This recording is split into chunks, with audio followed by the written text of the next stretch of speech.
Habari za toka jana. Amen. Wale ambao hamkufika jana, habari za siku nyingi. Mungu awabariki sana kwa kufika siku ya leo. Tena ni siku ya baraka, siku nzuri sana ambayo Bwana ametupa ili tuendelee kujifunza kumjua Bwana, maana tunajua kutokea kwake ni yakini kama asubuhi. Jamani, Bwana asifiwe sana. Tutaendelea na semina yetu kama ambavyo tuliweka kichwa cha somo kwamba ni gharama ya kurejesha thamani ya mwanadamu iliyopotea. Gharama ya kurejesha thamani ya mwanadamu iliyopotea. Na tutarudia kusoma maandiko ya msingi yale yale. Hasa nafikiri tuyapunguze kidogo, tusome tu yale ya Mwanzo sura 3 mstari wa 6 hadi mstari wa 10. Mwanzo sura 3 mstari wa 6 hadi ule mstari wa 10. Mengine tutaendelea kuyarudia na mengine tutayapata mapya kujazia kulingana na topic ambayo tutakuwa tunaenda nayo, kwa sababu somo linakuwa na topic tofauti tofauti. Kwa hiyo tutaendelea kujifunza kutoka hapo. Kwa hiyo sura ya 3 mstari wa 6 hadi wa 10, naomba nisome kama ilivyoandikwa. Mwanamke alipoona ya kuwa ule mti wafaa kwa chakula, wapendeza macho, nao ni mti wa kutamanika kwa maarifa, basi alitwaa katika matunda yake akala, akampa na mumewe, naye akala. Wakafumbuliwa macho wote wawili, wakajua ya kuwa wauchi. Wakashona majani ya mtini, wakajifanyia nguo. Kisha wakasikia sauti ya Bwana Mungu akitembea bustanini wakati wa jua kupunga. Adamu na mkewe wakajificha kati ya miti ya bustani, Bwana Mungu asiwaone. Bwana Mungu akamwita Adamu akamwambia, uko wapi? Akasema, nalisikia sauti yako bustanini, nikaogopa, kwa kuwa mimi ni uchi, nikajificha. Tuombe. Bwana Yesu, mfalme mkuu, Bwana wa utukufu, unayemiliki mbinguni na duniani kwa uweza na kwa mamlaka na kwa hekima ya kipekee sana, wewe ni Bwana wa kanisa lako uliolinunua kwa damu yako ya thamani.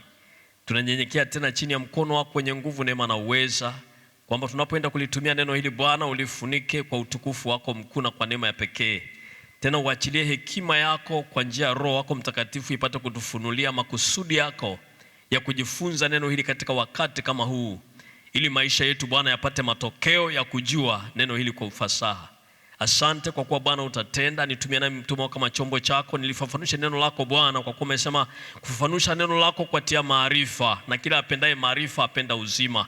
Libarikiwe jina lako na watu wako Bwana, wafunike kwa Roho wako Mtakatifu na kumtafakarisha kila mmoja sasa neema yako, katika jina la Yesu. Amen.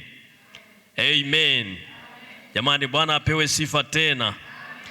Jana tulipoanza tuliangalia na swala la gharama ya kurejesha thamani ya mwanadamu iliyopotea.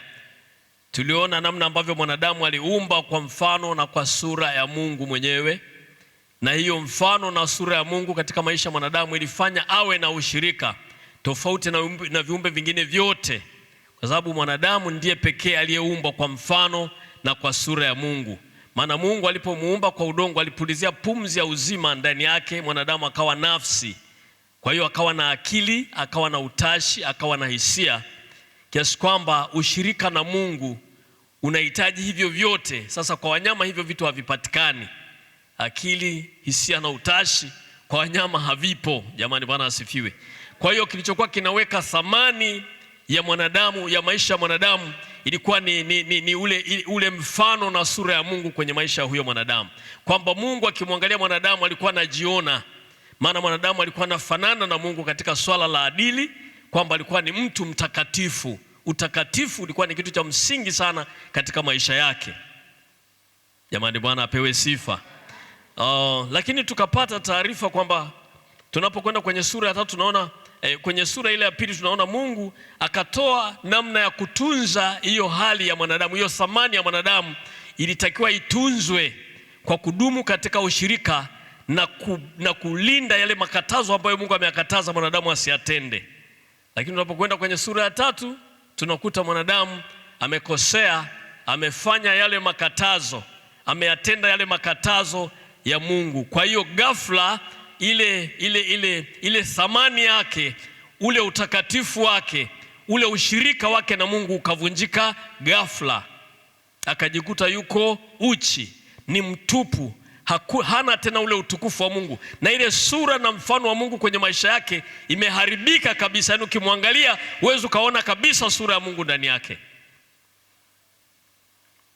Tabia zake, mawazo yake, mambo anayoyawaza siku zote. Na tukisoma kwenye Mwanzo sura ya 6 anasema kwamba mawazo ya mwanadamu ni mabaya tu siku zote. Kwa hiyo mwanadamu akaharibika kabisa, akapoteza sura na mfano wa Mungu kwenye maisha yake, akawa mtupu. Sasa Mungu anaanza kufikiri namna ya kumrudisha mwanadamu kwenye ile thamani yake, ili arudi tena kwenye ule ushirika na kwenye majukumu yake. Jamani, Bwana apewe sifa. Tulisema kwamba lile anguko lilifanya mwanadamu apungue kwenye kiwango cha thamani, lakini pia aondoke kwenye nafasi yake ya utumishi. Kwa sababu tulisema mara zote kubaki kwenye nafasi kunategemea kubaki kwenye kiwango. Ukiondoka kwenye kiwango, unaondoka kwenye nafasi automatically. Kama tuliona pale, mfalme mmoja alikuwa anaitwa Belshaza, si ndio? Mungu alikuwa amewapa Babeli kutawala dunia wakati ule, lakini mfalme Belshaza akashindwa kabisa kutunza nidhamu yake kwa Mungu. Akachukua vyombo vitakatifu vya hekaluni, wakaenda kunywea pombe. Mungu akaja akaandika ukutani mene na tekeri na peresi kwamba umehesabiwa, umepimwa, umeonekana umepungua, na ufalme wako umekuwa peresdi, umetawanywa. Akatolewa Medi na wa Babeli, wakatolewa kwenye nafasi ya kutawala, wakapewa Wamedi na Wajemi, kwa sababu mfalme alipungua kwenye viwango. Kwa hiyo hakutakiwa kubaki kwenye ile nafasi. Wakati wote unapoondoka kwenye viwango ambavyo Mungu anakutarajia, ujue umeondoka moja kwa moja kwenye nafasi. Yaani hakuna atakaye kuja kuondoka kwenye nafasi. Jamani, Mungu atusaidie sana. Yaani uwezi na ni ngumu kung'ang'ania kubaki kwenye nafasi. Tuseme wewe ni shemasi, mchungaji amepima, ameona katika nafasi ambazo unaweza ukazitumikia kwa kiwango ulichonacho cha wokovu, sasa unaweza ukawa shemasi. Lakini ukaenda ukashindwa kumaintain, kutunza hicho kiwango cha utakatifu na heshima ya Mungu, automatically ukianguka moja kwa moja umeondoka na kwenye hiyo nafasi. Huwezi kung'ang'ania kubaki, yaani umetengwa lakini bado ni shemasi, ni kitu ambacho hakiwezekani. Kwa hiyo unaondoka kwenye kiwango, automatically unaondoka kwenye nafasi yako. Jamani, Mungu atusaidie sana. Sasa Mungu anaanza, tuliona pale kwenye mstari wa 15 na mstari wa 21, Mungu anatabiri namna ambavyo anashughulika na hilo jambo, kwamba linamsumbua kukosa mshirika, kukosa mtu wa kumwabudu, kukosa mtu wa kutunza heshima yake, kukosa mtu wa kutangaza, kukosa mtu wa kutawala uumbaji wake. Maana mwanadamu aliumbwa apate kutawala uumbaji wa Mungu. Jamani, Bwana asifiwe. Sasa kwa kuwa ameanguka, hawezi tena kubaki kama mtawala wa vile viumbe. Sasa Mungu anahangaika, anapambana kuhakikisha kwamba anamrudisha kwenye ile nafasi, kwenye kiwango chake, ili abaki kwenye ile nafasi yake. Jamani, Bwana asifiwe. Kwa Mungu anaanza kutengeneza mpango. Tuliona kwenye mistari, wakati anamlaani nyoka, anamwambia kwa kuwa umetenda haya, ninaweka uadui kati yako na kati ya uzao wako na uzao wa mwanamke. Uzao wa mwanamke utakuponda kichwa na wewe utauponda kisigino. Akitabiri kwamba atamtoa Yesu Kristo ambaye ni uzao wa mwanamke, atakuja ataiondoa mamlaka. Tulisema kichwa maana yake ni utawala. Ibilisi alipomuondoa mwanadamu, alipomuondoa Adamu kwenye utawala, maana yake Ibilisi ndio alitawala dunia. Na Yesu anapokuja duniani anasema kwamba Mungu wa dunia hii, Mungu wa ulimwengu huu, Mungu wa dunia hii anakuja naye hana kitu kwangu. Maana yake anamuonyesha kwamba ni mtawala. Amenyang'anya mamlaka ile kwa nani? Kwa Adamu. Sababu Adamu ameshuka kiwango, ameanguka, ameachia uumbaji wote unaharibika. Mungu atusaidie sana. Kwa hiyo Mungu anaanza kutengeneza mpango kwamba ataleta mtu ambaye atakuja kuchukua hiyo nafasi, atakuja kurudisha thamani ya mwanadamu ili mwanadamu abaki kwenye ile thamani ya kuendelea kuwa na ushirika na Mungu na kisha arudi kwenye nafasi yake ya kutawala. Jina la Bwana libarikiwe. Haleluya. Sasa leo tunakwenda kuangalia mambo kadhaa tena ambayo kwa kuwa tulisema baada ya maanguko vitu vilivyotokea, tulisema maanguko yale yalituondoa kwenye nafasi, lakini yalituondoa kwenye kiwango, yakatuondoa kwenye nafasi, lakini pia akapoteza ule ushirika wetu na Mungu, lakini pia tukatengwa na Mungu milele, lakini pia tukawa watumwa wa dhambi, tukawa na asili ya dhambi. Yani kibaya sana ni kwamba asili yetu ya ndani, tulikuwa na asili ya utakatifu kama Mungu alivyo mtakatifu. Sasa anguko lile likaondoa hiyo asili. Sio tu lilituangusha, hapana, liliondoa mpaka asili yenyewe, likaweka asili ya uovu ndani yetu. Ndio maana mpaka leo mwanadamu wakizaliwa watoto hapa wawili, wa kike na wa kiume, ambao hawajui, hawaoni chochote, ukaweka porini wakakaa wenyewe, kadiri watakavyokuwa uovu utakuwa ndani yao, ile dhambi itahuika ndani yao, kwa sababu ni asili iko ndani. Wanapokuwa ile dhambi watajikuta automatically wanafanya dhambi. Yani wafiche uwafichavyo, watakuja kujikuta tu wanaishi maisha ya dhambi, kwa sababu asili ile iliharibika. Asili ya mwanadamu ya utakatifu ilipoondoka, asili yake ya dhambi iliingia, asili ya dhambi iliingia ndani ya umbo la mwanadamu. Kwa hiyo kila anayezaliwa anazaliwa akiwa na asili ya dhambi. Kule kwenye dini ya mchungaji, na mimi nilikuwaga kule wanasema dhambi ya asili. Sasa kuna kitu kinaitwa dhambi ya asili kweli? Asili ya dhambi, asili manake nature ile, yani nature ile asili, kwamba asili ya mwanadamu imebadilishwa kutoka kuwa takatifu kwenda kuwa ovu, na inakuwa kadiri anavyokuwa inakuwa. Ukakuta katoto kama hako kwa mfano, ili kujua kwamba tayari ile asili inafanya kazi ndani yake, kakishajua, maana dhamiri inafundishwa, si ndio? Kakishajua kwamba kula mboga kabla ya wakati wa chakula ni mbaya, kakianza pale kanadokoa, ukisogea kakikuona kanashtuka, kanaacha. Manake imesema kule ndani kwamba unakosea, si ndio? Lakini ukikuta kabisa kanakula, unasogea, kanasema kanakupa na wewe, basi ujue kabisa wala usikaadhibu, hakajui. Tunaelewa? Lakini hizo ndo dalili za kugundua kwamba huyu sasa dhamiri yake imeanza yani ile hali ya ndani inakuwa, inaanza kutambua, lakini inachagua ubaya. Siku zote itachagua ubaya, kwa sababu asili yake ndani tayari ni ubaya. Utakuta katoto kanapiga mwenzake. Nani amefundisha kupiga? Wakati mwingine akajawahi kuona kabisa, lakini ile asili ndani yake ndio inafanya. Mungu atusaidie sana. Kwa hiyo asili ile iliharibika kabisa. Kwa mwanadamu akawa chini, pamoja na kwamba asili ya dhambi ikaota ndani yake. Yani asili ni kama hivi, huu mti ulikuwa unaitwa mchungwa, sasa ghafla umebadilika asili yake, unaanza kuitwa mchongoma. Mungu atusaidie sana. Lakini kitu kingine ambacho kilitokea ni kwamba tulikawekwa kuwa chini ya mamlaka ya nguvu za giza. Chini ya mamlaka ya nguvu za giza, mwanadamu akawa chini ya mamlaka ya nguvu za giza.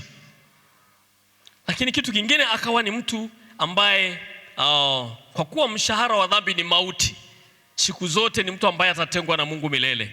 Sasa Mungu anaingia kwenye gharama ya kuondoa hayo yote. Yani tunapozungumza swala la Mungu kutoa gharama, tunapozungumza swala la gharama ya kurejesha thamani ya mwanadamu iliyopotea, tunazungumzia Mungu kushughulikia hivyo vitu, sio mwanadamu kushughulikia. Tunasema dini ni mpango wa wanadamu kumtafuta Mungu, kitu ambacho hakitawezekana, kwa sababu juhudi za mwanadamu zina ukomo, na mwanadamu hana kitu cha thamani cha kwenda kumlipa Mungu, hana. Jamani, Bwana asifiwe. Kwa hiyo ni Mungu ndio anaanza kushughulika. Mungu atusaidie sana. Kwa hiyo hakuna kinachoweza kututoa kwenye swala la maanguko na kutuletea tena ile thamani. Sasa kuna kitu tunaita ukombozi. Wagiriki wanaita apolutrosis. Ukombozi. Ukombozi kwa lugha nyingine wanaita redemption, si ndio? Redemption, to redeem maana yake kulipa gharama kamili ya kile unachotaka kukirudisha mahali pake. To buy back, kurudisha kitu ulichokipoteza, kilichochukuliwa labda na mtu kwa sababu wewe umeshindwa kukitetea. Kwa mfano, nimekupa pesa yangu milioni 100, si ndio? alafu ukashindwa kunirudisha hiyo pesa na kuja kuchukua nyumba yako yenye thamani ya milioni 100. Sasa nikishachukua inakuwa haki yangu mpaka pale ambapo wewe utapata zile milioni 100, ndio zitakuwa kikombozi cha wewe kuchukua ile nyumba yako kuirudisha. Mungu atusaidie sana. Kwa hiyo tunaposema kukomboa, tunazungumzia kutoa thamani kamili ya kile kilichopotea. Ndio maana Petro wa kwanza sura ya kwanza mstari wa 18 na 19 anasema kwamba fahamuni ya kwamba tulikombolewa si kwa vitu viharibikavyo, sio kwa fedha wala kwa dhahabu, ili tutoke katika mwenendo tuliourithi kwa baba zetu, mwenendo usiofaa tuliourithi kwa baba zetu. Tutoke katika asili ya dhambi, turudi kwenye asili ya utakatifu. Hatuwezi kukombolewa na fedha wala dhahabu. Nisikilize, dhahabu haina thamani ya utakatifu ambao Mungu aliweka ndani ya mwanadamu. Fedha haina thamani ya utakatifu ambao Mungu aliweka ndani yetu. Siku hizi kuna maji, si mafuta ya upako, si maudongo, si ya ukombozi, si takataka gani za ukombozi. Nikwambia ukweli, hivyo vyote hakuna chenye thamani ya kulipa gharama. Hakuna chenye thamani kinachoweza kulipa gharama ya utakatifu wako ili urudi pale Mungu alipokuwa amekuumba napo. Mungu atusaidie sana. Sio unasikia huku kuna watu wanaenda kufanya ukombozi, mtu anapeleka lete 300,000 tukukomboe. Umewahi kusikia hivyo vitu? Jamani, utakatifu unauzwa 300,000. Unauzwa milioni 10. Unauzwa milioni 100. Bilioni je? Mlima mzima wa Tanzanite unaweza kununua utakatifu? Kwanza asili yenyewe. Hizi ni vitu vilivyoumbwa, si ndio? Ni vitu vilivyoumbwa na vimeumbwa na vyenyewe kwa makusudi ili vimtumikie mwanadamu, yani mwanadamu avitumie kuendesha maisha yake. Sasa mwanadamu akianguka vile haviwezi yani vyenyewe havina thamani ya mwanadamu, tunaelewa? Hakuna kitu duniani chenye thamani ya mwanadamu. Yani jumlisha utajiri wote. Ndio maana Yesu akasema neno moja, itamfaidia nini mtu akipata ulimwengu wote? Jumlisha Tanzanite, jumlisha dhahabu, jumlisha almasi, jumlisha vitu gani, vyote apate vyote, afu apate hasara ya nafsi yake. Manake nafsi yako ina thamani kubwa kuliko hivyo vyote. Jamani, Bwana asifiwe. Kwa hiyo ukombozi haupaswi kufikiriwa kwamba unaweza ukaletwa na vitu. Labda nipate elimu fulani ya kiwango fulani inaweza kaleta ukombozi. Haileti ukombozi, itakuongezea mateso. Labda nipate mali kiwango fulani italeta furaha kwenye maisha yangu, itarejesha nafasi yangu ya ushirika na Mungu. Hivyo haviwezi kukusogeza kwa namna yoyote, maana hivyo ni vitu na wewe ni mtu. Mungu atusaidie sana. Kwa hiyo Mungu anatoa mpango wa kuleta ukombozi kwa kuleta gharama kamili, kitu chenye thamani ya kile kilichopotea. Haleluya. Haleluya. Haleluya.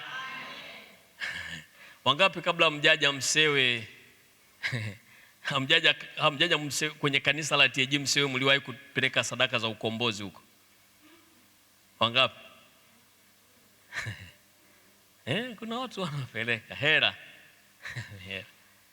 Mungu atusaidie sana.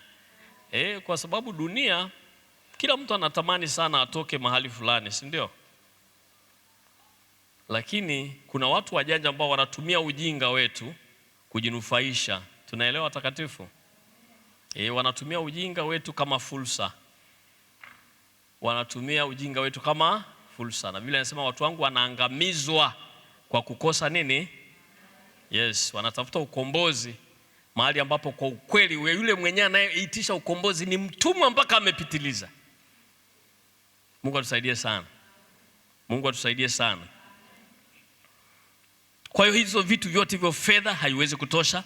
Vitu vinavyoitwa vitu haviwezi kutosha kumkomboa mwanadamu. Gharama, sasa tunakwenda kuiangalia gharama hasa inayotosha kumrejesha mwanadamu kwenye nafasi yake ni nini, si ndio? Ndio tunakwenda kukiangalia, tunaenda kuiangalia hapo gharama hasa. Bwana Yesu apewe sifa. Bwana Yesu apewe sifa. Anaongea vitu vingi sana hapo mwandishi wa Waebrania, kwamba kumbe zamani Mungu alikuwa ameweka kautaratibu fulani kumkaribia toka wakati Adamu ameanguka, Mungu akaweka utaratibu wa kumkaribia kwa vitu temporary, si ndio? Na hiyo temporary yenyewe, vitu vya muda vyenyewe, ilikuwa ni damu za wanyama ambazo walikuwa wanatoa kwa mwaka mara moja kila mwaka, na mwaka unapoisha wanakuta tena ile dhambi imenyanyuka, inafanya kazi kama kawaida, kwa sababu ile damu ilikuwa inafunika tu dhambi, ilikuwa haiondoi. Sasa Mungu kumbe anaandaa, wakati huo anasema hivyo, anatabiri, na ukianzia Ibrania sura ya 8 ndio utaelewa vizuri zaidi kwamba Mungu alikuwa anaandaa kama alivyotabiri kule, alivyomchinja yule mnyama, akatengeneza ngozi, akatengeneza mavazi ya ngozi ili kufunika watu wenye walioishiwa na utukufu wa Mungu. Kumbe alikuwa anamtabiri Kristo ambaye atakuja kutolewa ili damu yake ipate kutusafisha na kutufanya tuwe na haki, tuwe na kile kiwango cha kurudi tena kwenye ushirika wetu na Mungu. Jamani, Bwana asifiwe. Ni damu ya nani? Damu ya Yesu Kristo. Na tutaangalia kwa nini damu ya Yesu Kristo. Jamani, Bwana asifiwe. Bwana Yesu apewe sifa. Jambo lingine tuangalie pia katika Wakorintho wa pili, nafikiri hata jana tuliigusa hii. Wakorintho wa pili sura ya 5 ule mstari wa 21. Wakorintho wa pili sura ya 5 mstari wa 21. Yeye asiyejua dhambi alimfanya kuwa dhambi kwa ajili yetu, ili sisi tupate kuwa haki ya Mungu katika yeye. Jamani, Bwana asifiwe. Kumbe kwa nini Yesu Kristo? Kwa kuwa yeye alikuwa hana dhambi na hajui dhambi. Yesu Kristo alikuwa ni mtakatifu. Mbuka kwenye Yohana sura ya 1 mstari wa 14. Kwenye mstari wa 1 anasema hapo mwanzo kulikuwako neno, neno alikuwa kwa Mungu, na neno alikuwa Mungu. Vitu vyote vilifanyika kwa yeye, wala pasipo yeye hakuna kilichofanyika. Akienda kwenye mstari wa 14, naye neno akafanyika mwili. Jamani, Bwana asifiwe. Kutoka kuwa Mungu akafanyika mwili, akakaa kwetu ili kuleta ule utukufu wa Mungu kwenye maisha yetu. Kwa hiyo huyu ndiye aliyetolewa. Mungu akakubali kutoa gharama ya kumtoa mwanawe pekee Yesu Kristo ili amwage damu, kwa kuwa kilichoharibika ni ni ule umbo la mwanadamu.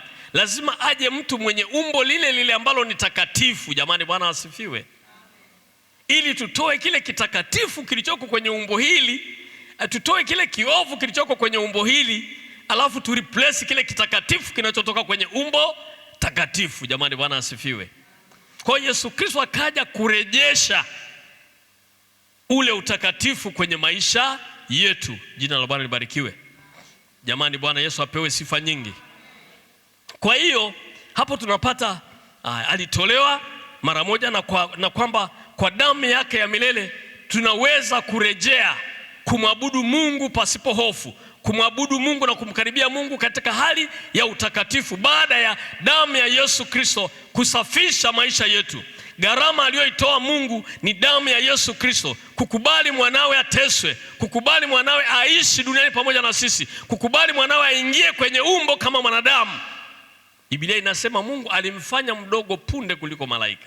Unajua Yesu akiwa kwenye mwili alikuwa ni kama kwa kiwango fulani malaika wanampita, si ndio? Yes. Lakini ilikuwa ni punde. Baada ya hapo, baada ya kukamilisha kazi ya ukombozi na kumrejesha mwanadamu kwenye nafasi yake, kwenye kiwango chake, tena akarudi kwenye utukufu, akafanyuka tena mkuu kupita malaika wote. Jina la Bwana libarikiwe. Ukisoma katika Wafilipi sura ya 2 utaona anasema iweni na nia hiyo hiyo ambayo ilikuwemo pia ndani ya Kristo Yesu, ambaye alikuwa sawa na Mungu, naye hakuona kule kuwa sawa na Mungu kwamba ni kitu cha kushikamana nacho, bali alijinyenyekeza, na alipoonekana ana umbo kama mwanadamu, alinyenyekea hata mauti, naam, mauti ya msalaba. Baada ya kumaliza kazi ya msalaba, amekamilisha ukombozi kwa mwanadamu. Mwanadamu anaweza kupitia Yesu Kristo kurudi kwenye mahusiano na Mungu, kurudi kwenye kiwango chake cha ubora, kurudi kwenye nafasi yake ya utumishi na nguvu na mamlaka ya kimungu. Sasa Kristo anainuliwa kurudi kwenye nafasi yake. Soma katika Yohana sura ya 17, Yesu anaomba, anasema, Baba, kazi yako nimeifanya, nimeimaliza. Nimewapa neno lako nao wamekujua. Sasa naomba unirudishe kwenye ule utukufu niliokuwa nao kabla ya kuwekwa misingi ya ulimwengu. Ndio maana Yohana wakati wako na Yesu Pale kwenye bustani ya Getsemane, Yohana wakati wanakula alikuwa ameegama kifuani pa Yesu, si ndio? Alikuwa anamuona ni bro kabisa, ni kaka yake kabisa, si ndio? Mtoto wa mama mdogo. Lakini Yohana yule Yesu aliporudi kwenye utukufu wake, ukaenda kwenye Ufunuo sura ya 1. Yohana alipomuona Yesu, akaona mtu mmoja amevaa vazi kutoka juu mpaka chini, amefungwa mshipi wa dhahabu matitini, nywele zake na kichwa chake cheupe kama theluji, kama sufi safi, macho yake kama miali ya moto, miguu yake kama shaba iliyosuguliwa sana, na ndani ya kinywa chake kunatoka upanga. Alafu uso wake unang'aa kwa nguvu kama jua likiwaka kwa nguvu zake. Alafu sauti yake kama sauti ya maji mengi. Maanake anamuona Kristo kwenye mamlaka yote, Kristo kwenye uungu, Kristo kwenye ukuhani mkuu, Kristo kwenye utukufu wake. Yohana, Biblia inasema kwamba mimi Yohana nikaanguka nikawa kama nimekufa. Yaani umemwona yule ambaye alikuwa anaegama kifuani mwake akiwa amevaa mwili, amefanywa mdogo punde kuliko nani? Kuliko malaika. Alafu leo amerudi kwenye nafasi yake, amekamilisha kazi, amerudi kwenye nafasi yake. Yohana anamuona nani? Anamuona Mungu anayejua yote, manake ana macho kama miali ya moto. Mungu ambaye yuko kila mahali, ana miguu kama shaba iliyosuguliwa. Mungu mwenye haki ya kuhukumu, anaona upanga mkali ukitoka kinywani mwake. Mungu mwenye mamlaka na nguvu zote, anaona neno lake kama sauti ya maji mengi. Haleluya, haleluya. Lakini hapa kwa ajili ya kulipa gharama ilibidi anyenyekee, abanwe, ateswe, aumizwe, adhalilishwe, aaibike, ili aibu yangu aibebe msalabani, unyonge wangu aubebe kwenye msalaba wake, shida zangu azibebe, magonjwa yangu ayabebe, udhaifu wangu wote aubebe. Baada ya kuubeba, haleluya, amerudi kwenye nafasi yake. Sasa ananisubiri mimi, nitamwamini? Nitaamini hiyo kazi aliyoifanya, au naamini udongo, naamini mafuta, naamini maji, naamini kitambaa, naamini nini? Nini kinaweza kukurejesha kwenye nafasi yako? Jamani, Bwana asifiwe. Mimi huwa nafikiri sana, Yohana huyu alikuwa na ufunuo mkubwa sana kuhusu Yesu akiwa duniani. Tunaelewa watakatifu. Lakini Kristo yule aliyeshuhudia kabisa akiwa ameteswa, akiwa amepigiliwa mpaka misumari, ameninginizwa kule, analia, Eloi Eloi lama sabachthani, Mungu wangu mbona umeniacha? Yuko kwenye giza nene, aibu imemfunika. Kijana wa miaka 33 na nusu ameninginizwa uchi pale kama kwenye junction ya Ubungo pale. Kila mtu anayepita anamuona. Watu wanamtemea mate, watu wanamfiolea, watu wanamdhaa. Salijifanya mwana wa Mungu. Mungu amuokoe kama namtaka. Mungu tu alikuwa anajipendekeza. Yesu ametulia, tunajua ninafanya nini. Kuna mtu wangu anaitwa Charles yuko pale Mbezi. Lazima aokoke. Lazima mateso yake ni yabebe. Lazima shida zake nizibebe. Lazima maumivu yake ni yabebe. Lazima magonjwa yake ni yabebe. Lazima aibu yake ni ibebe ili yeye apate heshima. Haleluya. Ndio maana Biblia inasema kwamba Mungu akimtumikia Yesu Kristo na amfuate. Lakini mtu akimtumikia Yesu Kristo, Baba wa mbinguni atamheshimu.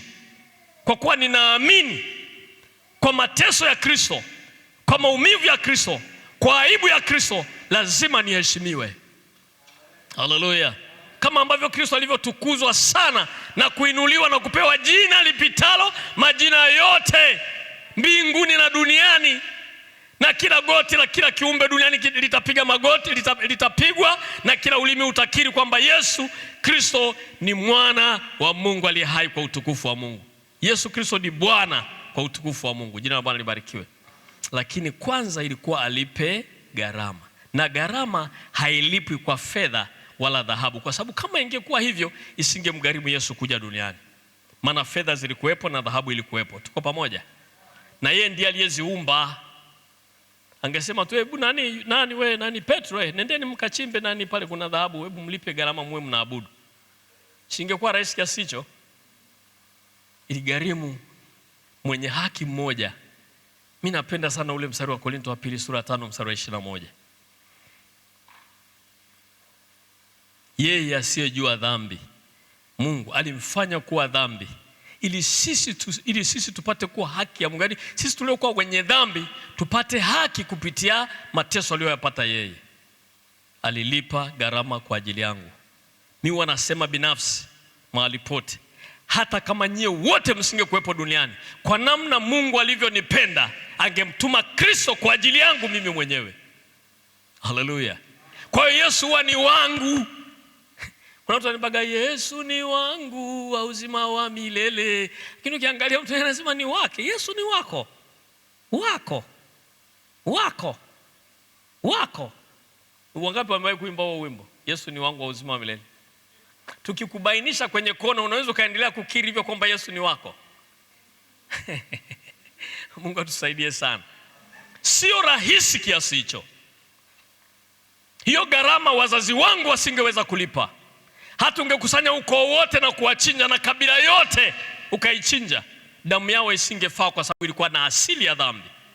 Palitakuwa mtu mwenye asili ya mbinguni, mwenye asili ya utakatifu, mwenye sura na mfano wa Mungu. Na Ibrania sura ya kwanza anasema Yesu Kristo ni chapa ya nafsi ya Mungu, ni mng'ao wa utukufu wa Mungu. Yeye ndio ilibidi aje, mwenye haki mmoja kwa ajili ya wenye dhambi wengi. Bwana Paulo anaandika, anasema kwamba Mungu aonyesha pendo lake kwetu sisi, maana Kristo alikufa sisi tulipokuwa tungali wenye dhambi. Jamani, Bwana apewe sifa sana. Jina la Bwana libarikiwe. Kwa hiyo gharama yenyewe tunaiona pale kwamba kumbe gharama ile ilitakiwa mtu atoe, amwage damu. Kulitakiwa damu.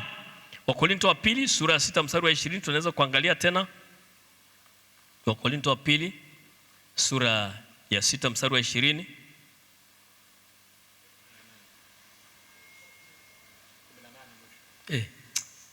Wakorintho wa pili sura ya 6. Okay. Nisomee Tito 2 mstari wa 13 hadi 14. Tito 2 mstari wa 13 na 14. Biblia inasema, tukilitazamia tumaini lenye baraka na mafunuo ya utukufu wa Kristo Yesu, Mungu mkuu na Mwokozi wetu, ambaye alijitoa nafsi yake kwa ajili yetu ili atukomboe na maasi yote na kujisafishia watu wawe miliki yake mwenyewe, wale walio na juhudi katika matendo mema. Kujisafishia watu. Unapozungumza kusafisha, maana unazungumza watu waliokuwa wamechafuka, si ndio? Kwa hiyo Kristo Yesu anatolewa kama gharama ya kutusafisha sisi. Ukitaka kufua nguo sio unatoa gharama, unanunua sabuni, unatafuta maji, si ni gharama? Au unapeleka dry cleaner, si ndio? Kwa hiyo huwa kuna gharama za kulipa, na Yesu Kristo alitolewa alipe gharama ili ajisafishie watu, tupate kurudi kwenye nafasi yetu tulioipoteza, tupate kurudi kwenye kiwango chetu, hasa kiwango, alafu kile kiwango sasa kitakuwa na nafasi ndani yake. Jina la Bwana libarikiwe. Kama tulivyosema, ukiondoka kwenye kiwango umeondoka kwenye nafasi. Kwa hiyo tukirudi kwenye kiwango tumerudi kwenye nafasi. Jina la Bwana libarikiwe. Mungu atusaidie sana. Mahali pengi Biblia inasema kwamba kusamehe maovu yako yote, akuponya na magonjwa yako, si ndio? Kwa lazima kwanza yaondoke yale maovu, maana ndio yaliyosababisha hiyo shida. Alafu kunafuata matokeo ya kuondolewa kwa yale maovu. Jina la Bwana libarikiwe. Tusome pia katika Petro wa kwanza, hii nimeshaisema sana. Petro wa kwanza sura ya kwanza mstari wa 18 hadi 19.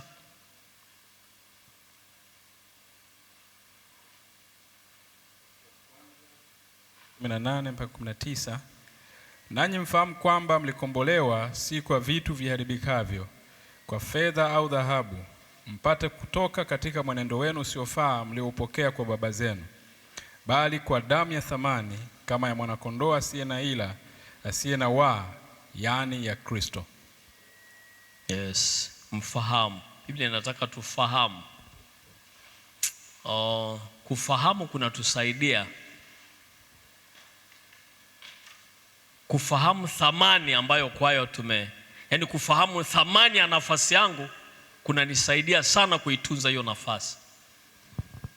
Kama nafasi yako huoni thamani kwenye nafasi yako, unaweza misuse, unaweza kufanya chochote unachotaka, si ndio? Yeah. kulikuwa na mzee mmoja, ni baba kabisa, baba yangu mkubwa, ni mtu mwenye heshima tu pale kijijini, lakini alikuwa akienda kunywa pombe akishakunywa ile heshima ya baba mtu mzima inaondoka, anaanza kucheza mpira. Yaani pale pale kilabuni watu wanakunywa hivi, anakuja na mpira wake wa matambala hivi, anafumua mara uende kwenye pombe za watu alafu watu mzee Kagari unafanya nini hapa? Acheza mpira bwana yaani hajui, inamuondoa kabisa kuona thamani yake. Unajua mtu asiyejua thamani anaweza kufanya chochote, si ndio? Kuna siku nimekuta kabisa dokta kabisa anavuta sigara. Nikashangaa sana, anavuta sigara na anajua madhara yake, ila hana uwezo wa kutunza thamani yake samahani sana. Kuna watu hawana uwezo wa kutunza thamani. Mpendwa, wewe umeokoka? Mara nyingi wana wakuta hata wapendwa kabisa kule Mbezi huku wanachoma mishikaki barabarani hivi. Ile mishikaki hujui ni umba akagongwa na gari wakachinja wakapata mtaji, hajui kabisa. Jamaa akachomekea kabisa shati, mlokole sio anapenda kuchomekea kabisa, anachukua hivi mishikaki barabarani, hujui ni ya nyama gani. Jamaa, unajua thamani yako kweli? Tuseme ukweli, unajua thamani yako? Anachukua hivi anachomvya kwenye supu, si masupu gani ale, anakula hivi. Napita, mpendwa, Bwana asifiwe. Yaani kwanza hata kumsalimia unaogopa, kwa sababu akijua wewe unahusiana na yule anakuweka nani moja, kiwango kimoja na yule. Tunaelewa? Kutani na mpendwa sasa anatafuna mahindi mara Bwana asifiwe anajua thamani yake kweli huyu? Ukuta kadada kameshikana na wale wavuta bangi, wale mateja wale, oya bwana amemshika mkono na dada wewe mzuri, unajua wewe mzuri kweli wewe na wewe unajichekesha. Wewe mzuri, wewe una thamani kweli ya kushikwa na huyo mkaka mchafu kisa tu anaenda kununulia chips, si ndio? Kama ambavyo hujawahi kuona rais majira kama haya yuko uwanja wa afisi muri anakatiza au ulishawahi kumuona siku moja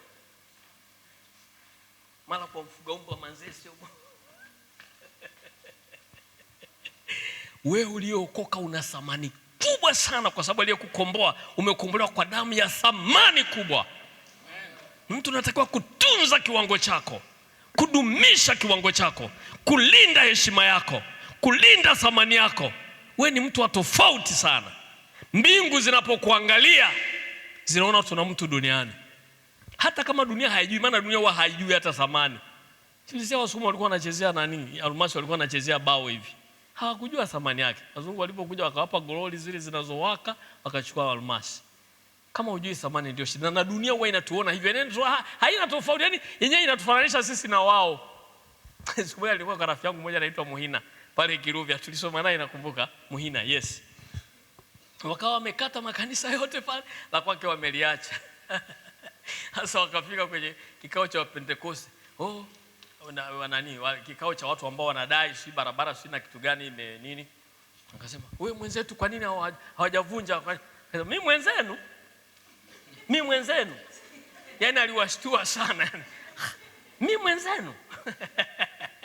Akawakazia, "Mimi sio mwenzenu, nyie mna wenzenu, ila sio mimi."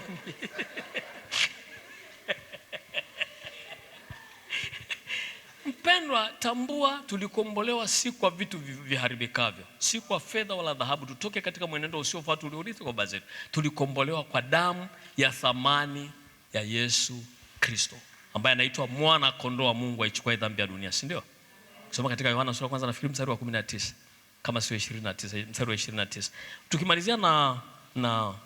Tukimalizia na Isaya sura ya 53, ni sura muhimu sana na inafahamika.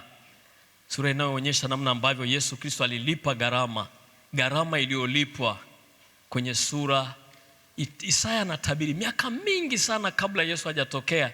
Isaya anatabiri Ukisoma, hebu nisomee katika Isaya sura ya 53 soma tu mstari wa 4 na wa 5 kwa leo. Hakika ni kweli ameyachukua masikitiko yetu. Ulikuwa na masikitiko gani wewe?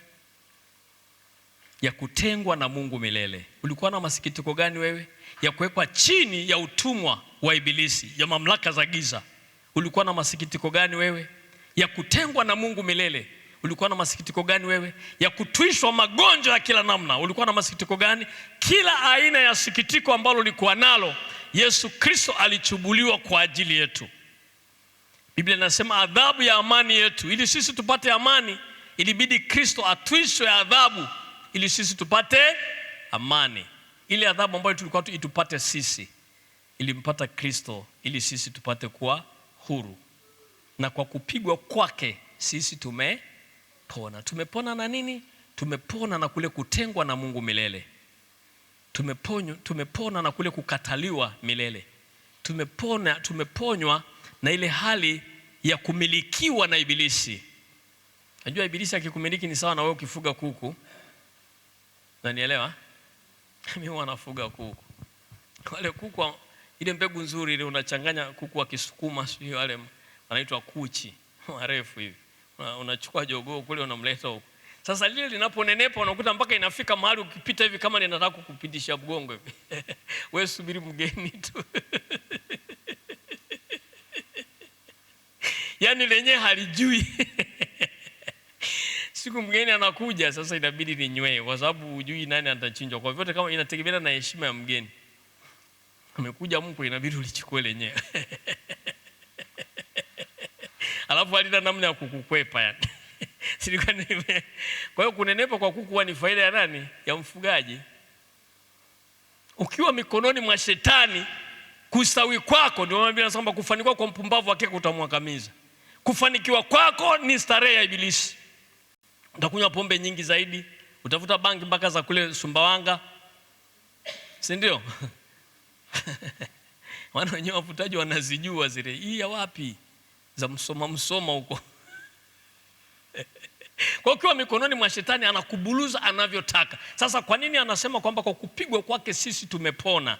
Tumepona kutoka katika utawala wa giza wa Ibilisi. Tumepona katika ghadhabu ya Mungu ambayo inaujilia ulimwengu wote. Katika Isaya 26 ukisoma mstari wa 19 na 20 anaonyesha namna Mungu anashuka kutoka mahali pake patakatifu kuja kuwaadhibu wote wakao duniani kwa sababu ya maovu walioyatenda, kwa sababu ya maovu wanayoyatenda. Sasa Biblia inasema katika Warumi sura 8 mstari wa 1, hakuna hukumu ya adhabu kwao walio katika Kristo Yesu. Maana sheria ya roho wa uzima iliyo katika Kristo Yesu imetuweka huru mbali na sheria ya dhambi na mauti. Kwa hiyo inapokuja ile ghadhabu ya Mungu juu ya uso wa dunia, sisi tayari tumepona. Jamani, Bwana asifiwe. Bwana Yesu apewe sifa. Tumepona manake tumeepuka. Lakini kupona kule kunaweza kutoka kwenye kuepuka ghadhabu ya Mungu, kuepuka aibu ya milele, kuepuka mateso ya Ibilisi, kuepuka manyanyaso yote, lakini kuepuka na magonjwa ya kawaida kabisa. Tumepona hata katika magonjwa ya kawaida kwa sababu alijeruhiwa kwenye mwili wake. Jamani, Bwana asifiwe. Bwana Yesu apewe sifa nyingi. Bwana Yesu apewe sifa sana. Bwana Yesu asifiwe kabisa. Kwa hiyo tunaposoma, ndio maana sisi pekee, yani ni mlokole pekee mwenye haki ya kusherehekea Pasaka. Kwa Wayahudi ilikuwa ni Passover, manake malaika wa kifo akiona damu kwenye mimo ya milango na kwenye kizingiti cha juu, anaruka haui hiyo nyumba, anaenda kuangamiza wale ambao hawana hiyo alama. Passover. Si ndio? Sasa hiyo tutakuwa tusherekee sisi ambao kumbe tumesharukwa na ghadhabu ya Mungu. Ghadhabu ya Mungu haitatupata tena. Hukumu ya Mungu haiko juu yetu tena. Hasira ya Mungu haiko juu ya maisha yetu tena. Haleluya. Sasa muulize mwenzako swali hili tunapokwenda kumaliza. Mateso ya Kristo kwako ni mabadiliko ya maisha yako au ni miongoni mwa tamthilia tu? Yaani unaposoma juu ya yale mateso, unaposoma kwenye mateso, na kesho tutasoma yale mateso ya Kristo. Kwa sababu mtu umeolewa tu alitolewa, lakini namna gani hasa ile yenyewe, hasa picha lenyewe likoje, tutalisoma kesho. Alipigwa, alijeruhiwa. Kujeruhiwa wewe unaelewa? Maana tu kijikwaa tu kaumia kana hivi umejeruhiwa, si ndio? Sasa alijeruhiwa kwa kiwango gani ndio tutakapojua. Kesho tutasoma sasa picha yenyewe hasa inayosemwa na haya maandiko. Sasa muulize jirani yako, si huwa mnaongea, huwa muongeagi? Huwa mnaongea? Muulize mwenzako, mateso na hiyo gharama ambayo Yesu Kristo aliitoa kwa ajili yako, je, kwako inaleta mabadiliko ya maisha yako, kujua thamani yako, au ni moja tu ya tamthilia ambazo ziko kwenye Biblia? Kwa sababu kwa wengi ni tamthilia tu. Kila mwaka wanaimba kituo cha kwanza, Yesu anachukua msalaba, tupige magoti, tusimame.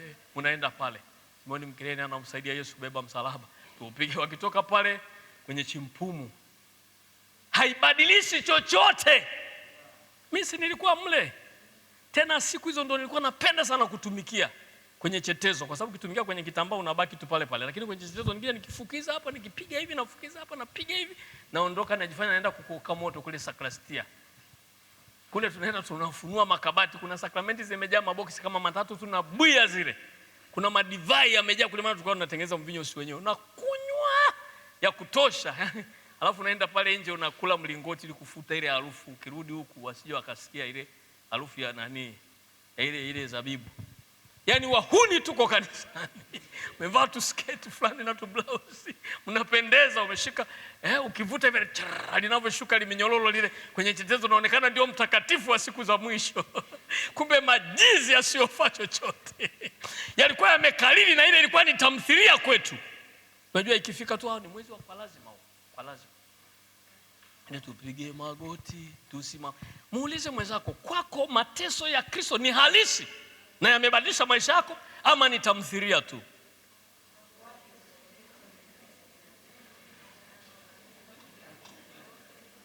Kama bado unafanya uhuni tulikuwa tunafanya sisi, kwako ni tamthilia tu. Na sisi tulikuwa tunaona ni vile inakuja sasa, kile kipindi mnapambana, mnapanga zamu, wewe unajua itaangukia, mimi nitaangukia kwenye chetezo, nitaangukia, maana tulikuwa wengi tunaokaa mission. Mimi ya kwangu ninapanga ratiba, kunajua kabisa inaenda kuangukia, mimi nitatumika siku ya Pasaka. Tashika chetezo kwenda kubuya mikate.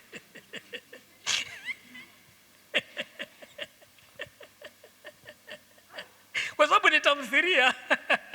Na mkitoka pale mna pombe zenu, mkitoka pale ni kwenda kupiga ulabu. Mnarudi nywi kabisa, sio wale waliokuwa na tupige Ijumaa kesho, si ndio? Kuna siku watu wanalia kabisa, wanabusu msalaba. Ndio ibada ya kubusu msalaba ni kesho jioni, si ndio? Na lile sanamu liko pale, mtu anaona kama damu, kumbe ni rangi tu zimepakwa. Mtu, Yesu uliteswa kwa ajili yangu. Anabusu, sisi analia. Angalia ile. Ila kakitoka pale kakinyago kale. Na kuna mtu hata kanisani kuvinalia, Yesu nisaidie. Yesu kakitoka tu tena wako mle kalimo pita jana. Yesu ni mateso ya Kristo kwako ni tamthilia au ni halisi na ina mabadiliko ya kweli kwenye maisha yako? Unamwona Yesu kwenye uhalisi akiwa anateswa ili kulipa gharama ya dhambi zako na aibu yako na ghadhabu ya Mungu juu yako. Mungu atusaidie. Mungu atusaidie. Mungu atusaidie. Hapa hatutakiwi kuigiza, kwa sababu Mungu mwenye heshima yote alikubali kuiacha heshima mbinguni, akarudi duniani akutane na watu wasio na heshima, wasio na adabu, wasio mheshimu Mungu, wasio heshimu muumbaji wake, watu wa ovyo na wajabu, na akafa kwa ajili yao. Wewe ni vigumu sana kumsamehe kibaka. Leo umeporwa simu hapo, kwa mtu amekimbia, anafika pale ameanguka na kukuta wamekamata wanabonda. Wewe unajisikiaje? Unaweza ukasema jamani, mwacheni tu. Mwache tu. Unaweza kufanya hivyo? Tuna hasira ambayo haitendi haki ya Mungu. Tunaweza tukamchinja kwa simu ya 200,000. Tunachoma moto. Sisi tulikuwa na dhambi ngapi? Nataka nikuonyeshe huruma za Mungu kwetu tusiofaa. Mungu atusaidie sana. Matokeo yake leo tumewekwa huru. Tumerejeshwa kwenye nafasi yetu. Tuko kwenye kiwango cha utakatifu cha Mungu. Na ndicho tunachochuchumilia. Haleluya. Kinachofanya tutunze utakatifu ni kwa sababu tunajua thamani ya damu ya Yesu Kristo, na kwamba tukianguka tena, tukishindwa tena, ile thamani imeshapotea na inapotea milele. Tunatazamia ghadhabu ya Mungu kuja kwenye maisha yetu. Mungu tusaidie sana. Simama pale ulipo leo, tuishie pale. Leo tumeangalia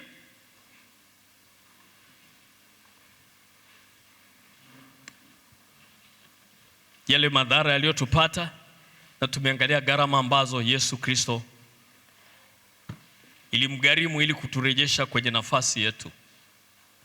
Na ninataka tena nirudie, mateso ya Yesu Kristo ni halisi, ni halisi, na hapakuwa na namna yoyote, mpaka alifika mahali akaomba na kulia, maana aliyaona mbele yake, akasema, Baba, ikiwezekana mateso haya yanipishe, ila kwa kuwa ndio mapenzi yako niko tayari. Alinyenyekea mpaka mauti, na mauti ya msalaba. Mauti ya msalaba ndio ilikuwa mauti ya aibu kuliko mauti zote. Yaani bora kibaka achomwe moto, lakini mauti ya kwenda msalabani, maana imeandikwa amelaaniwa yeye angekwaye msalabani. Alikubali kubeba laana yangu ili nipate baraka za Mungu kwenye maisha yangu. Arejeshe ushirika wangu na Mungu uliokuwa umepotea, ambao hauwezi kurejeshwa kwa fedha wala kwa dhahabu. Yesu Kristo alikuwa tayari kulipa. Naomba uende mbele za Mungu kwa unyenyekevu na kwa moyo wa kweli. Kama maisha yako ni safi, mwambie Bwana asante kwa gharama uliolipa kwa ajili yangu. Kama yana dosari, mwambie Mungu, naomba unisaidie. Unisaidie leo, nimeelewa